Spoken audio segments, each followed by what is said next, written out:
In this Elden Ring Nightreign video, I'm going to be going through the Salvation Standard Bearers fight, or the Everdark Balancers fight for those of you normies out there. I'm going to be giving you some tips on this fight. It can be very, very challenging if you're not set up properly, and I definitely expect most people fighting it to die the first few times they get there, but I'm going to go through some things that'll make it a lot easier for you. So the first tip that I have is not related to the fight itself, but doing the Shifting Earth, the Forsaken Hollows, gives you more reliable output in terms of getting to max level, getting good equipment, in my opinion, than the base game. So I would recommend learning a good path through the Shifting Earth so that you come out in a good place on this boss fight all the time. It's not like you can't beat it if you go through the base game, that's not what I'm saying, but I just find that doing the Shifting Earth itself generally has better results once you've got it down than doing the base game. The next thing to know about the boss fight is that the attack pattern, particularly of the worm, is always the exact same. Every time you get to phase 2 and the worm comes out of the ground, he does the same attacks in the same exact pattern in the same quantity every time. So memorizing that attack pattern, where to be, when to roll, when to block, etc., is the best way to get through that part of it. So make sure you memorize that attack pattern. The next thing to know is that blood buildup during phase 2 works a bit differently than standard. You get blood damage over time as opposed to one big chunk like you normally do. So when you have the bleeding status effect, don't think, oh, I'm fine, it didn't kill me. You may die a second later if you don't heal. So it's probably best to heal if you have the hemorrhage status effect trigger on you. So make sure you do this. The next thing is, when you have the Blood Valkyries out in phase 2, the strategy you want to do is you want to focus fire one very quickly and then move to the next and move to the next. And the reason for this is that when you down one Valkyrie, the rest will stagger for a few seconds, giving you some breathing room and also preventing the other ones from coming and attacking you or interrupting their attack pattern if they're in the mid-process of attacking you. So you should be focus firing one down while evading attacks, and then immediately when they get up, focus firing the next one down, and so on and so on. Note that if you attack them while they're down, they take very, very little damage. It's like 1 or 2% of the damage that you would normally do, so that is not a viable strategy. And also note, the more you down a target, the more attack buffs they'll get, making them hit you more and more. So you don't always want to just focus on the same one. You want to rotate through a couple of them at least. It's okay if some of them get attack buffs. Since your strategy is going to be attacking them as quickly as possible and downing them, they shouldn't get many attacks off anyway. But you do want to try and rotate through at least 2 or 3 of them so that you're not just attacking the same one and it's getting more and more powerful. Something else about this fight, Scholar's ultimate is exceptionally good for this fight. I think having a Scholar in your group is probably not mandatory, but it is certainly going to make this fight a lot easier, particularly when paired with his Relic that makes his ultimate deal damage over time.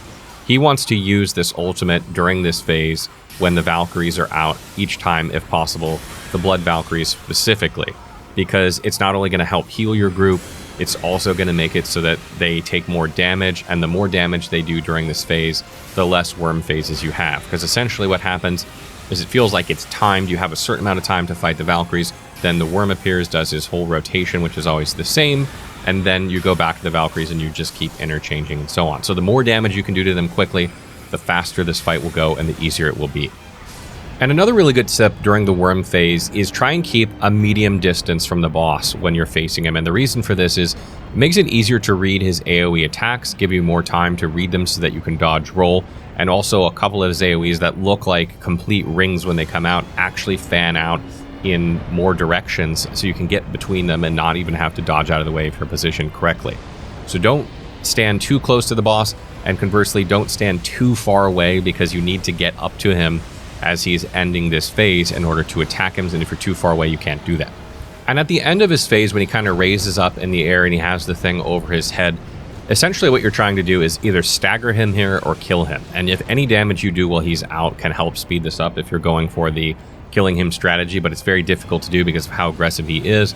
But essentially, once you see that animation, after you've memorized the attack pattern, you know all the other attacks are finished, you want to get as close to him as possible, and you want to try to destroy the pustules on him in order to deal big damage to him quickly, in order to either stagger him or kill him. If you're playing a ranged character, if you're playing like Iron Eye, you can aim manually at these, or you can try and aim manually at them. If you're a spellcaster, it's a bit harder. But minimally, you want to be putting damage into this boss no matter which character you are. That's the best way to deal with this phase. However, if you find that your position is too far, or you're not going to be able to get it in time, you know this very early on, you can try and run away and get as far away from you can in order to get out of this AoE. However, like once you commit to it, you're committed and you need to DPS as fast as you can, try and kill those pustules, or you're going to be in a bad way. A couple other things about this fight. The weakness for this boss is listed as sleep. This is not very effective against the worm, but it can be effective against the blood Valkyries. If you can put a couple of them to sleep, you won't have to deal with them while fighting the other ones. I would suggest using sleep pots for this because they can actually have an AoE effect to them, and you can put multiple Valkyries to sleep at the same time. So if you see a sleep encampment on the map, or if you're playing the base game, there tend to be more of those. You can definitely look for some sleep pots in order to use that, or you can buff your weapon with sleep if you'd prefer. The other thing I noticed is that it seems like Fire and Holy are effective in the blood phase against the Valkyries and the boss, so you probably want to have one of those weapon types in that phase. You should be able to get those fairly easily, and if you're playing a spellcaster, try using those damage types if you have any spells of those. It's kind of hard to do on Recluse. You don't always have those damage types, particularly Holy, but if you're playing like, you know, Undertaker, or maybe you're playing Revenant or something, you can use incantations quite easily. Try and aim for Fire or Holy. And then talking about the Will of Balance, the relic you get from defeating this boss at the Collector's Signboard. This improves your melee attack power by 5%, which also includes your skills. So not only your regular attacks, your heavy attacks, charged attacks, also your skills will get increased damage from this, which is quite nice. The improved skill attack power is 16%. This is excellent for, you know, any character that's using a lot of OP skills. Like for instance, if you're playing Undertaker and you're using Marika's Hammer, or Malekith's Blackblade, or some big skill, or any character that's using, you know, a melee character ideally because of the first buff, but skills a lot. It's very, very strong.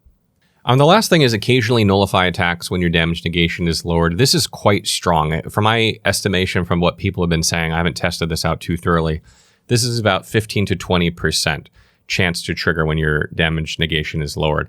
And the best way to trigger this reliably is to equip a Scorpion Charm, because that lowers your negation when you equip it. So using one of the talismans that are any of the Scorpion ones is good in order to proc this. This is huge in my opinion. If you have this on a melee character and you have basically like a 1 in 5, 1 in 6 chance of just taking no damage on an attack by equipping a Scorpion Charm, that is really, really good. So that wraps up our guide on this boss. I hope these are some helpful tips for you. I hope you guys have been enjoying the Forsaken Hollows. I definitely have. I've been maining Scholar a lot. It's definitely one of my favorite characters in the game at this point. Moving on from Iron Knight to Scholar has been quite the change, but I really love supporting my team. Which one are you guys playing? Are you playing Undertaker? Are you playing Scholar? How are you finding the Forsaken Hollows? And how are you finding the new boss? Let me know in the comments below. And also, if you have tips for other players, you can leave them there as well. Definitely want to make sure people have the smoothest experience possible.